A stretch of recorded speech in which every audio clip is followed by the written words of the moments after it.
Programang ito ay rated SPG. Striktong patnubay at gabay ng magulang ang kailangan. Maaaring may masiselang tema, lengguwahe, karahasan, sexual, horror o droga na hindi angkop sa mga bata.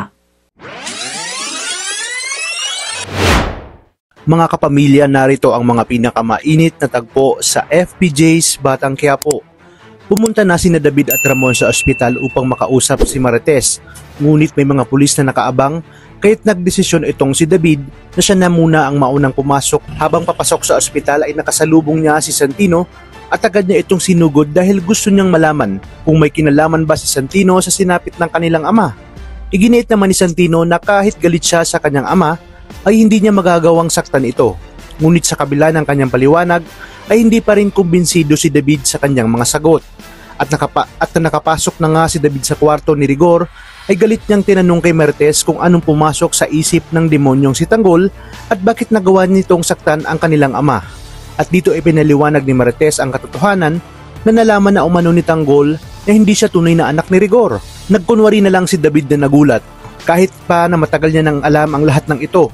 Hindi makapaniwala si David sa sinapit ng kanyang ama at dahil dito ay nagbanta si David na sa oras na may mangyari sa kanyang tatay Rigor ay babalikan niya silang dalawa ni Tanggol.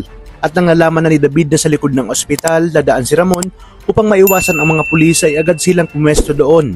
Dahil alam niyang ito na ang tamang pagkakataon upang tapusin si Ramon bago pa nga nito malaman ang katotohanan. Habang palabas ng sasakyan si Ramon ay nakaabang naman si David kasama ang kanyang mga tauhan. Siniguro niyang ang kanyang baril ay nakatutok ng direkta kay Ramon. Sinabi niya sa kanyang sarili na hindi dapat malaman ni Ramon ang katotohanan. Sa kabilang banda, determinado naman si Tanggol na ubusin ang Mamba Cartel kapalit ng mga impormasyong ibibigay ni Pacheco patungkol sa kanyang tunay na amang si Ramon.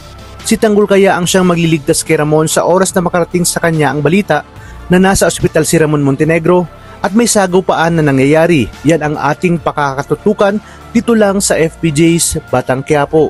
Maraming salamat sa inyong panonood at pagpalain tayong lahat, kapamilya.